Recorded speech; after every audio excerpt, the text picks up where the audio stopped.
Qu'est-ce que c'est pour toi écrire un poème?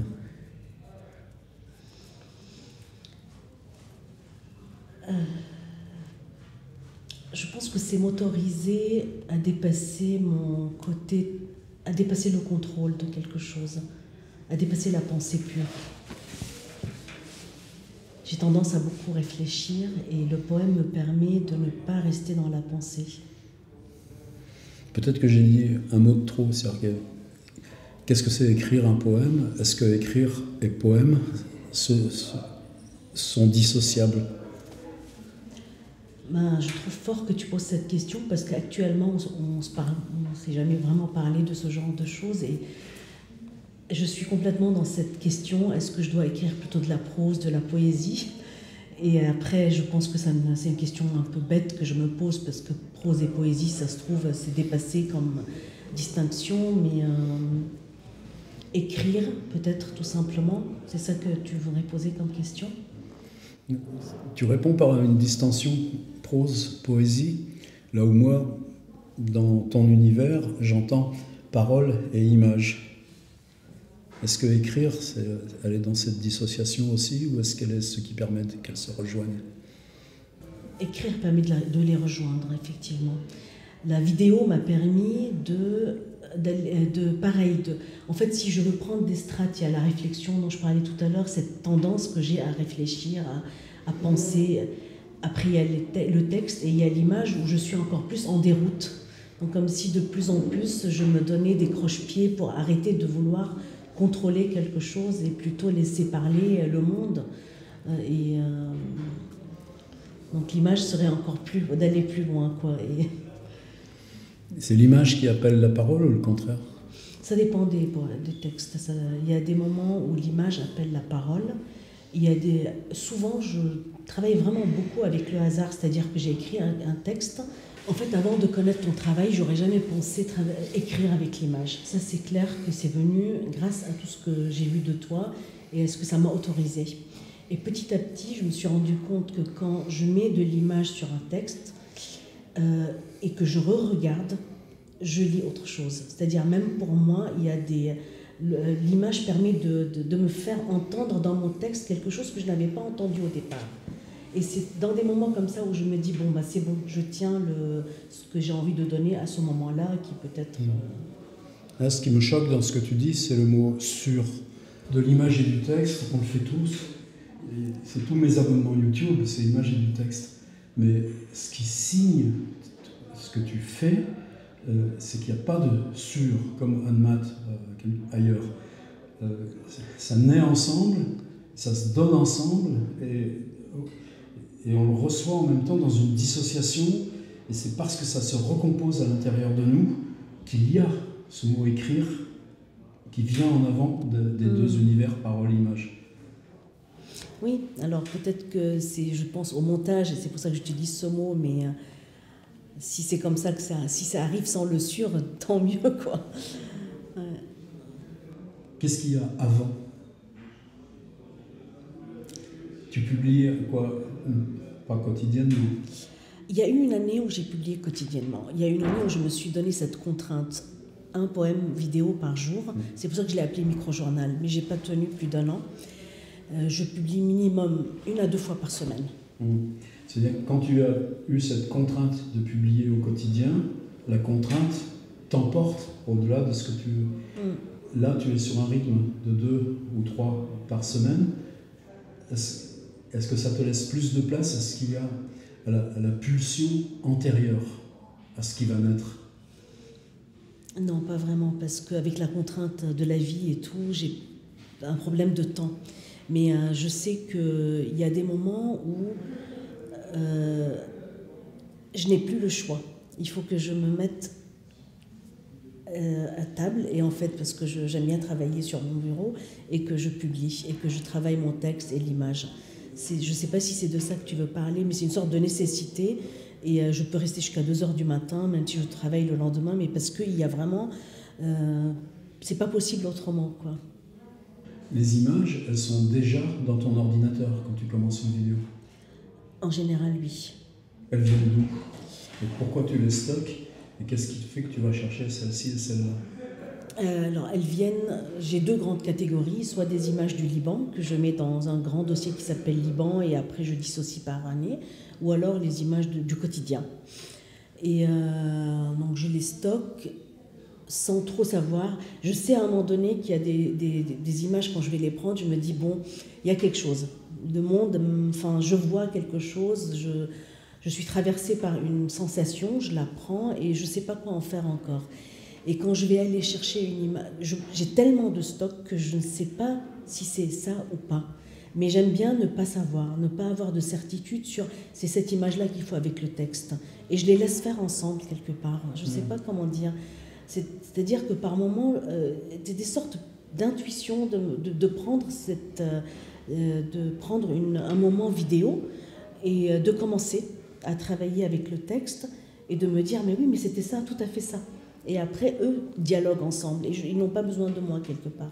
Quand tu dis j'ai un énorme stock, moi j'ai ces images par exemple des entrepôts d'Amazon, des grandes étagères, tu sais ce qu'il y a dans tes stocks et ton intuition te mène à tel endroit, ou alors tu te promènes au hasard et c'est l'inconscient qui va ressortir telle image que tu n'avais pas utilisée? Je me promène un peu au hasard. Dans la dernière vidéo, c'est des vidéos qui datent de, je sais pas, peut-être 8 ans, 9 ans, quand j'étais au Liban et que je filmais avec un autre appareil. Et l'autre jour, je les ai découvertes et je me suis dit, mais j'ai jamais utilisé ces plans qui étaient une autre manière pour moi de filmer, qui était plus brute, moins dans la recherche, moins intentionnelle. Il n'y avait pas d'intention.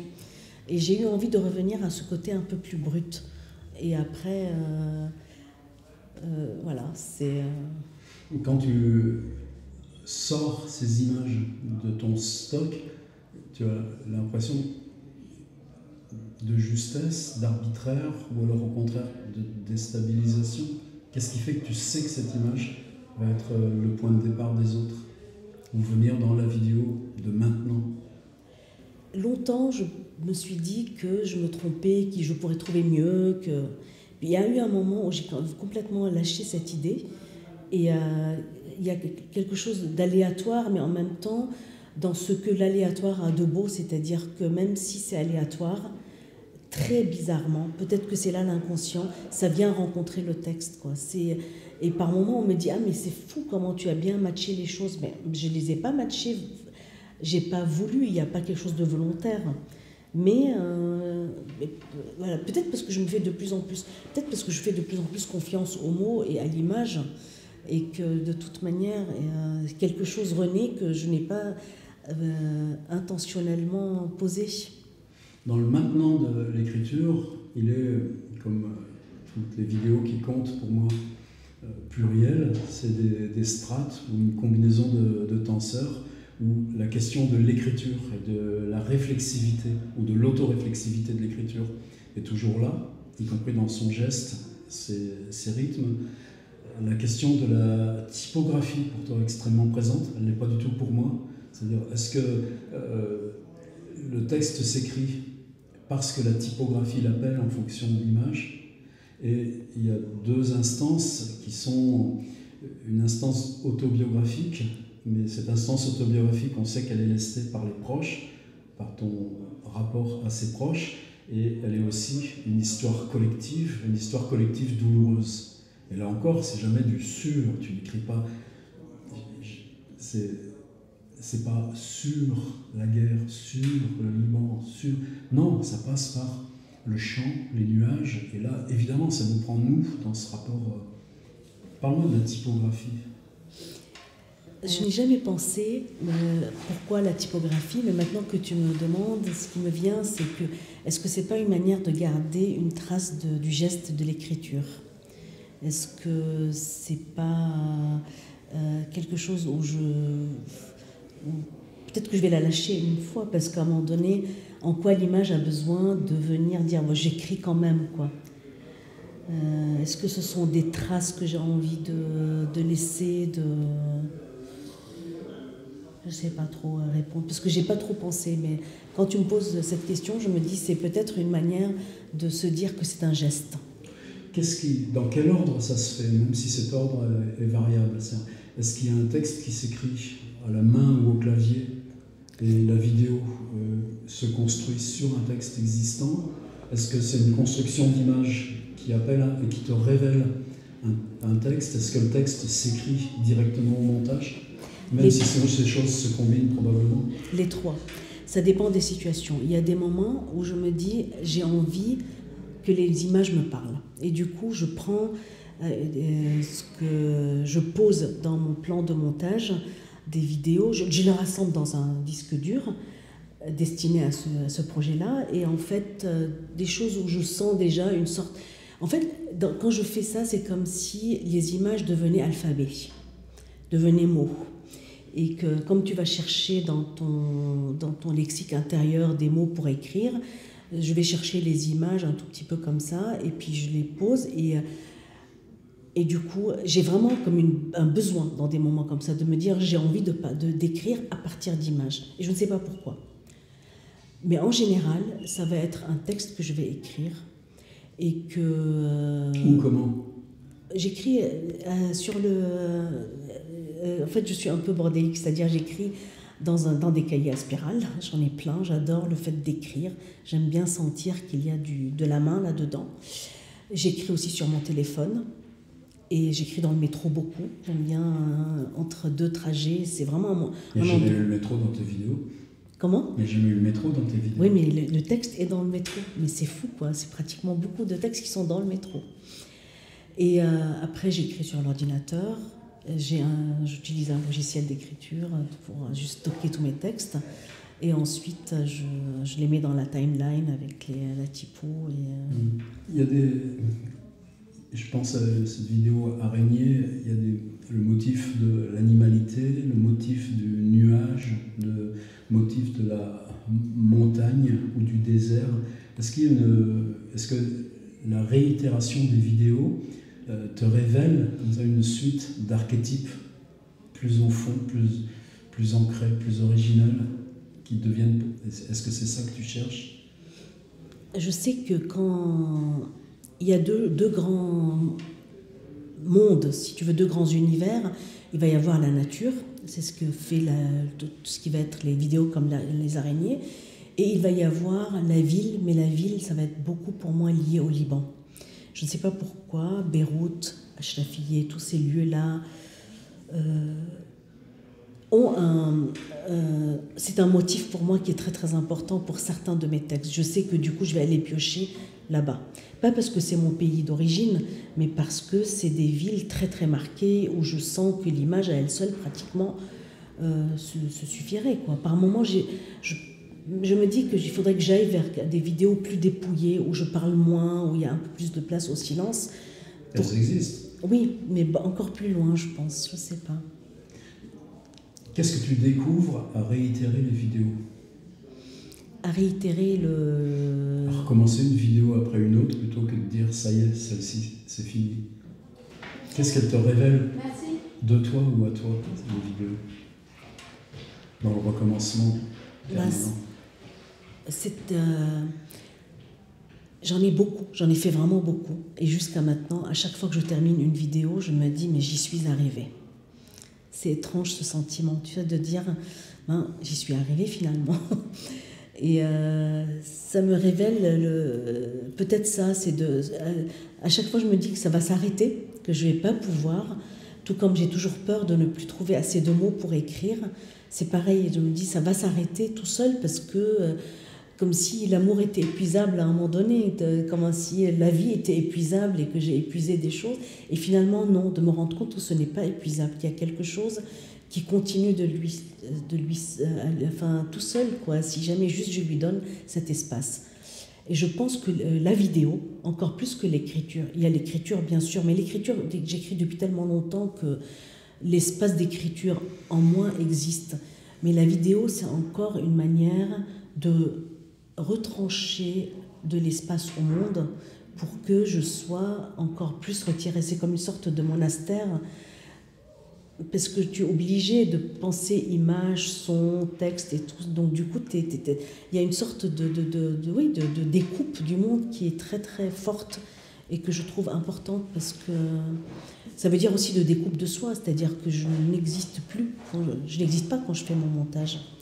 Alors que les mots c'est toujours compliqué parce que tu te dis, voilà, il faut arrêter de... Enfin, le soi est toujours là. Mais avec la vidéo, le soi n'est pas là. Et c'est ça que j'aime beaucoup dans la vidéo. Et c'est en ça où je voudrais continuer à faire de la vidéo. Je ne sais pas si tu vois ce que je veux dire par rapport à l'écriture. Si on écrit un livre, même par exemple, je pense à Henri Michaud ou Jacques Dupin, il y a une première séquence qui est peut-être 16 pages, 20 pages. Et le livre qui se publie tous les 4 ou 5 ans, c'est un ensemble de ces 5 fois 20 pages. Et donc c'est à chaque fois quand même un sédiment de temps, et des sédiments de temps de toute façon plus longs que les nôtres. Et le livre les arrête, les constitue comme traces. Les livres eux-mêmes peuvent se recomposer comme les livres de Michaud dans les 3 tomes Pléiades. On voit ce chemin qui s'élabore. Et avec la vidéo, on pousse...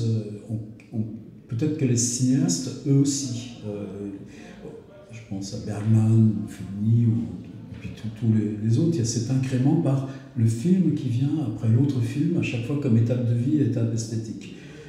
Dans le coup de bélier qu'on porte à cette réitération, 2 fois par semaine, au quotidien, l'objet se fractionne.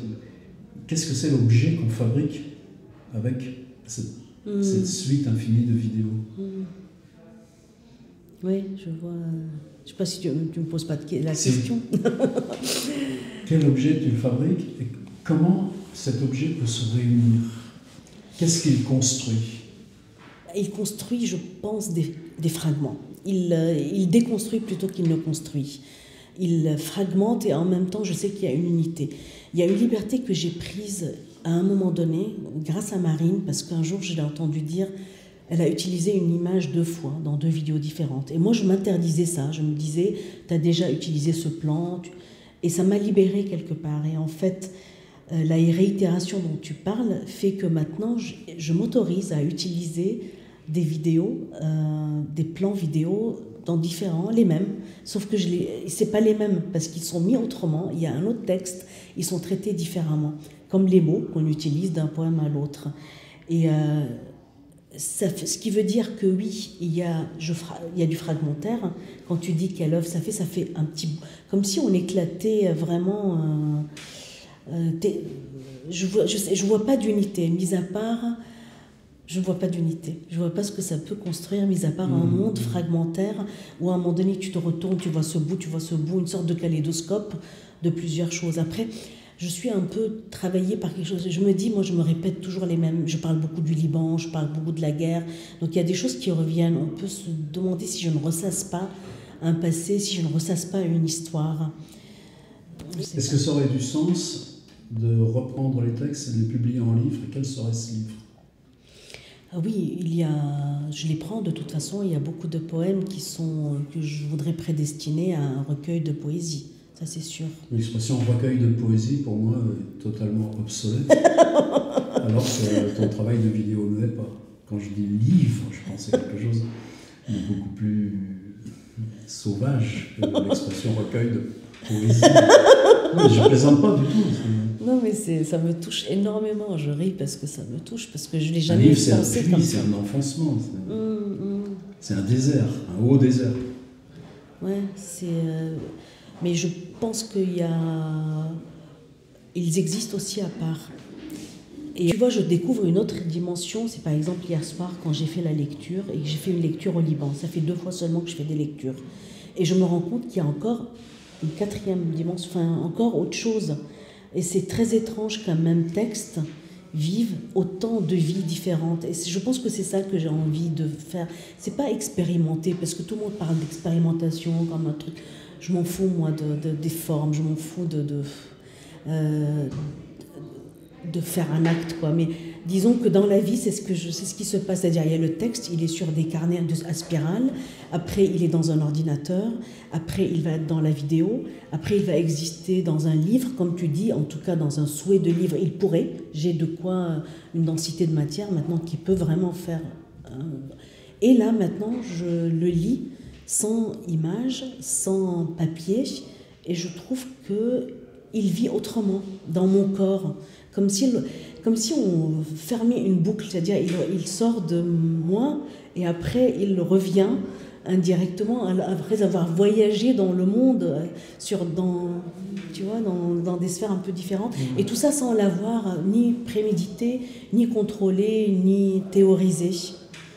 Mais j'aime bien la vie quand elle me fait faire ça sans que je l'ai voulu. Je suis touchée, quoi, par... Je pense à un ami qui est là, il n'est pas là, il est très proche d'Arnaud Delacote, de moi-même, Yvan, et lui, il n'a pas voulu venir ici, et Yvan, quand arrive la belle saison, met dans le coffre de sa voiture un projecteur, des grands écrans, et va dans les cours d'école, dans les guinguettes, et projette des films. Et donc c'est une installation de temps, d'espace, et d'accepter un pacte sur plus large, plus long. Ça s'appelle le cinéma. Si toi tu construis pour Yvan, tu lui donnes quoi? Qu'est-ce que tu fabriques qui dure 1h20 et qui se passe sur un support de 4 mètres sur 6 dans un pacte d'être là ensemble? Je sais pas où, à Beyrouth, à Paris. Est-ce que pour toi le film représente un tenseur esthétique? Oui. Dans le temps et la projection. Oui, mais autant de durée, j'ai jamais envisagé, quoi. Peut-être que ça serait retraverser toutes ces strates autour de la guerre une fois pour toutes. Peut-être que en fait, j'ai un projet de film. Peut-être que c'est de ça. J'ai un projet de film qui me tient à cœur, qui serait sur le Liban, mais à travers ma mère. J'ai enregistré ma mère, mais pour l'instant, j'arrive pas trop à le faire, parce que esthétiquement parlant, ça va pas quand même. Mais bon, un jour, ça viendra. J'ai en abécédaire, mais un abécédaire improvisé, c'est-à-dire que j'ai posé des questions, et après coup, je me suis rendu compte que chaque séquence, je pouvais la relier à une lettre. L'abécédaire étant juste un artifice, en fait, pour faire quelque chose. Et donc, quelque part, je voudrais dire le Liban à travers la parole de ma mère, et qu'elle parle. C'est-à-dire que ce n'est pas un Liban forcément de guerre, ça sera plutôt un Liban maternel, un Liban d'avant, quoi. Et peut-être que le film, de ce que je vois quand tu me poses cette question, ça serait quelque chose qui serait... plus une histoire, en fait, de ce que je n'ai pas encore écrit. Je pense que j'ai envie de te dire, c'est le film que je n'ai pas encore fait, et que je suis tout le temps en train de tourner autour, et que j'arrive pas à faire. J'ai cette hantise d'être toujours d'être toujours sur le seuil de quelque chose, de tourner autour de ce trou, où un jour je devrais aller pour vraiment... voilà, et ça serait ça, peut-être. À l'inverse, on travaille dans la proximité, dans un écran qui contient lui-même ce que tu as nommé stock, toutes ces images d'archives. C'est quelque chose qui est de la taille des mains, comme écrire est à la taille d'un livre qui sera publié. Et contrairement à la projection qui vient de derrière et se passe devant, quand moi je regarde tes vidéos, que ce soit sur téléphone, même si c'est rare, ou sur l'espace d'intimité qu'est l'ordinateur pour moi, puisque c'est mon chose de travail, c'est une bulle où ce dialogue s'installe là, par l'appareil. Est-ce que pour toi, de travailler pour fabriquer ces vidéos qui se lisent comme ça dans cet espace d'intimité, hors de la projection, c'est une esthétique? Est-ce que ça nous a mis dans quelque chose qui n'était pas prévu auparavant? Oui, dans l'idée de cet espace que ça crée, comme une sorte de chambre. L'écran et moi, on devient comme la chambre à soi de Woolf, je ne sais pas comment elle dit, mais en tout cas... A room for oneself. Voilà, et du coup... Le room, ce n'est pas une chambre, c'est un espace. Un espace, ouais. Mais pour soi seul. C'est ça, et c'est ce que ça fait. Cette proximité crée qu'à un moment donné, il y a un autre espace qui se pose, et que je ne suis pas coupée du monde, mais je suis dans le vrai seul, quoi. Enfin dans le vrai seul. Même si c'est le monde qui a à l'écran devant moi, même si je vais parler, par exemple, d'histoire familiale, d'histoire de guerre, tout est là, mais en fait, il y a quelque chose qui est... Ouais. Qu'est-ce que ça a changé de toi, l'exercice de ces vidéos? Déjà, ça m'a libéré la parole, étrangement. C'est-à-dire que plus je faisais des vidéos, plus j'écris. Et j'écris pour les vidéos. Je sais que quand j'écris, j'écris parce que je veux faire parce qu'il y a une vidéo qui va venir. Et donc, ce n'est pas du tout l'écriture que... J'ai aussi d'autres textes que je ne mets pas en vidéo et tout ça, hein, ça continue. Mais l'écrire vidéo est comme une sorte de rite.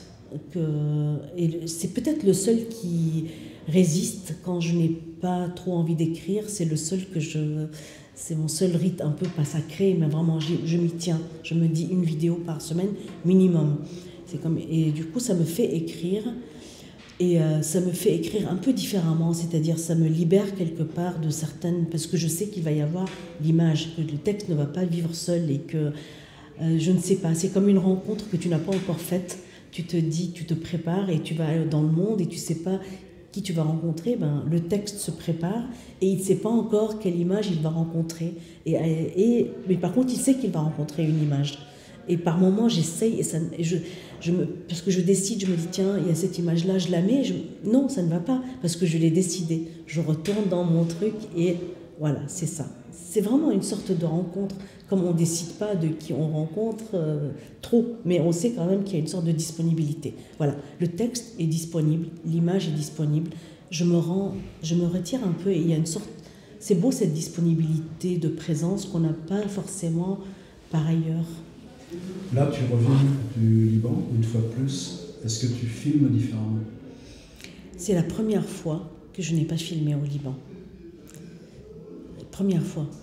Je pense que j'étais prise par une autre histoire, mais c'est la première fois alors que je vais au Liban pour filmer presque. Ça fait partie je vais voir ma famille, je vais voir mes amis, mon pays, mais je vais pour filmer. J'ai un objectif de filmer. C'est la première fois que je n'ai pas filmé. Mais je sais que l'avant-dernière fois, je suis allée dans un lieu désaffecté. Je ne sais pas si tu as vu la vidéo avec les livres par terre et tout. Et j'ai encore plein de matières, j'ai plein d'images que je trouve très fortes, que je voudrais utiliser. Est-ce que tu les fais autrement? Oui. Ah oui. Je prends mon temps. Je prends beaucoup plus le temps Je prends dans tous les angles, je prends avec les deux appareils, je prends du noir et blanc, je prends avec mon iPhone. Je prends beaucoup plus d'angles différents parce que je me dis quelque chose rencontrera quelque chose à un moment donné. Et tu entends le texte déjà ou pas? Pour les livres, oui, ça dépend des images, mais il y a des moments, oui. Mais ce que j'entends surtout, c'est qu'un texte viendra. Comme la phrase « un enfant nous est né », c'est ça que je sens, c'est qu'il y a des images, je suis sûre qu'un jour un texte leur viendra. Où est l'urgence? L'urgence, c'est... je sais pas. C'est fort ce que tu me poses comme question, tu me déroutes. Il y a une urgence de ce qui est dit, du travail sur soi en permanence, et il y a en même temps la patience, l'attente, les étapes techniques qui sont beaucoup plus pénibles en vidéo qu'en écriture. Et cette urgence, elle ressort de tes vidéos. C'est ce qui fait exister cette tension des mots qui, eux, sont de l'ordre du poème, donc à distance de l'urgence aussi.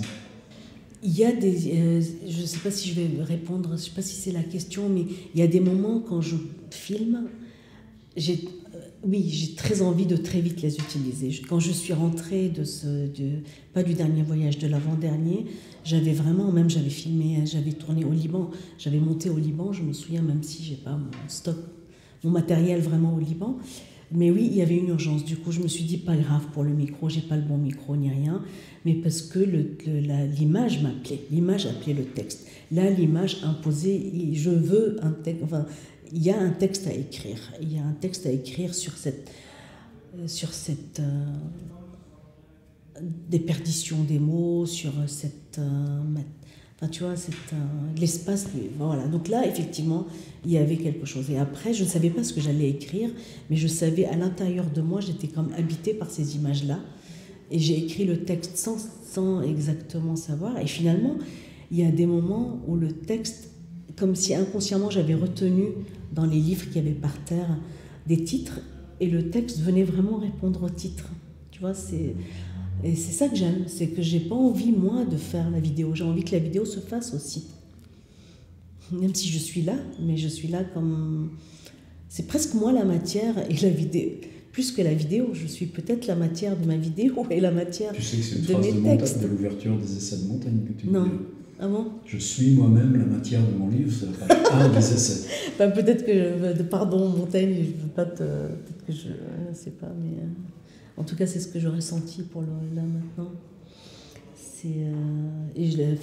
C'est pas des mots, c'est vraiment de comment se faire espace pour que ça se fasse à travers toi.